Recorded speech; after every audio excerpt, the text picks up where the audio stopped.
महाराष्ट्र जनसुरक्षा विधेयक 2024 विरोधात राज्यभर आंदोलन पेटलंय। कोल्हापुरात आज इंडिया आघाडीच्या वतीनं भव्य निषेध मोर्चा काढण्यात आला। हे विधेयक रद्द करा नाहीतर खुर्च्या खाली करा अशा घोषणांनी जिल्हाधिकारी कार्यालयाचा परिसर अक्षरशः दणाणून गेला। यावेळी इंडिया आघाडीच्या वतीनं जिल्हाधिकारी अमोल येडगे यांना निवेदन देण्यात आलंय।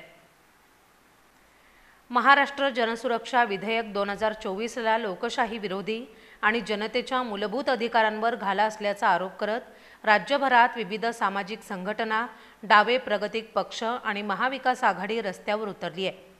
कोल्हापुरात आज इंडिया आघाडीच्या वतीनं महावीर गार्डन ते जिल्हाधिकारी कार्यालयापर्यंत निषेध मोर्चा काढण्यात आला।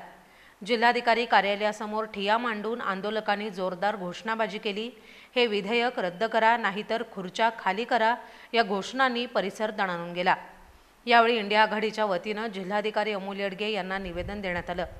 शासनाच्या कॉर्पोरेट धार्जिण्या आणि जनविरोधी धोरणांविरोधात आवाज उठवणाऱ्या संघटनांना गप्प बसवण्यासाठीच हा कायदा आणण्यात आला आहे।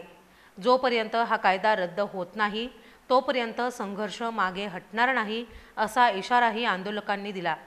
गेल्या पावसाळी अधिवेशनात मांडण्यात आलेलं हे विधेयक विरोधकांच्या आक्षेपामुळे मंजूर होऊ शकलं नव्हतं।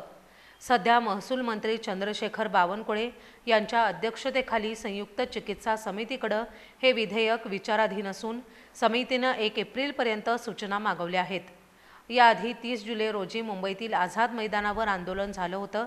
त्यानंतर झालेल्या बैठकीत काँग्रेस, राष्ट्रवादी काँग्रेस, शरद पवार गट आणि शिवसेना उद्धव बाळासाहेब ठाकरे गट यांनी 10 सप्टेंबर रोजी राज्यव्यापी निदर्शनं करण्याचा निर्णय घेतला होता। या आंदोलनाला आमदार सतेज पाटील, विजय देवणे, व्ही पाटील, कॉम्रेड संपत देसाई, संजय पवार, कॉम्रेड दिलीप पवार, RK पवार, राजू लाटकर, आनंद माने यांच्यासह इंडिया आघाडीचे पदाधिकारी आणि कार्यकर्त्यांची मोठी उपस्थिती लाभली।